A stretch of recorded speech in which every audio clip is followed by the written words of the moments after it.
ഇന്ന് കോട്ടക്കലിലേക്ക് ആര് വരണ്ട കേട്ടോ. അപ്പോൾ എന്താ കാരണം എന്ന് വെച്ചിട്ടുണ്ടെങ്കിൽ ഫുള്ള് ബ്ലോക്കാണ്.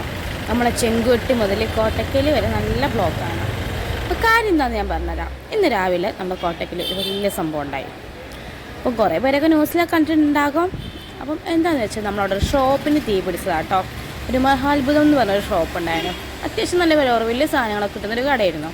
തുടങ്ങിയിട്ട് കുറേ കാലമായി, ഒരു 6 വർഷത്തിൻ്റെയൊക്കെ മുകളിലായിട്ടുണ്ടാവും.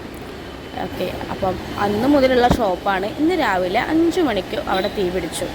അപ്പം ആ വഴിക്ക് പോകുന്ന ആരോ ആണ് കണ്ടത്. അങ്ങനെ പള്ളിയിൽ നിന്ന് ആരൊക്കെയോ വന്നു. അങ്ങനെ ഫയർഫോഴ്സ് എത്തി. ഫയർഫോഴ്സ് ഫുള്ള് ചെങ്കുവെട്ടി മുതൽ ഫയർഫോഴ്സ് ആയിട്ടുള്ളത്. അപ്പോൾ അതാ നമ്മളിന്ന് ക്ലാസ്സിലേക്ക് വരുന്ന വഴിക്കാണ് ഇത് കണ്ടത്. അപ്പം നമ്മൾ പോരുമ്പോൾ തന്നെ ഇപ്പോൾ 1 മണി കഴിഞ്ഞിട്ടുണ്ട്. ആ സമയത്തും പുക പോയിക്കൊണ്ടിരിക്കുന്ന രംഗാട്ടോ കാണുന്നത്. അതായത് രാവിലെ 5 മണിക്ക് തുടങ്ങിയതാണ്. അപ്പോൾ ഇതുവരെ അവിടെ പുക പോയിക്കൊണ്ടിരിക്കുകയാണ്. ഉള്ളിൽ എന്താ സ്ഥിതി എന്നുള്ളത് അറിയില്ല.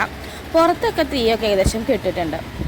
അപ്പോൾ ഇത് നമ്മളിപ്പോൾ ഷോപ്പിൻ്റെ മുന്നിലേക്കാണ് എത്തുന്നത്. അപ്പോൾ ഇത് പഴയ നമ്മുടെ ലുക്കാസിൻ്റെ ഷോപ്പായിരുന്നു. അപ്പം അത് പിന്നെ ഇങ്ങനെ മഹാത്ഭുതം ഷോപ്പായി മാറി. പക്ഷേ ഇങ്ങനെ ഒരു ബിൽഡിംഗ് ആണ് അത് എന്നുള്ളത് നമ്മൾ ആദ്യം കണ്ടിട്ടില്ലായിരുന്നു. എന്നുവെച്ചാൽ പണ്ട് അവരുടെ പരസ്യവും കാര്യങ്ങളൊക്കെ ആയിട്ട് അവർ ഫ്രണ്ടിലേക്കും കുറേ കെട്ടിയൊക്കെ വെച്ച് നല്ല പുറമേക്ക് വരെ സാധനങ്ങളൊക്കെ വെച്ച് വലിയ ഷോപ്പായിരുന്നു കേട്ടോ അത്. പക്ഷെ ഇപ്പോൾ കത്തിയപ്പോഴാണ് ബിൽഡിങ് ഇങ്ങനെയാണെന്നുള്ളത് നമ്മൾ കാണുന്നത്. അപ്പോൾ മൊത്തം പ്ലാസ്റ്റിക് സാധനങ്ങളും ഡ്രസ്സുകളും തുണിയാനൊക്കെ കുറേ ഐറ്റംസ് ഉള്ള ഷോപ്പാണ്.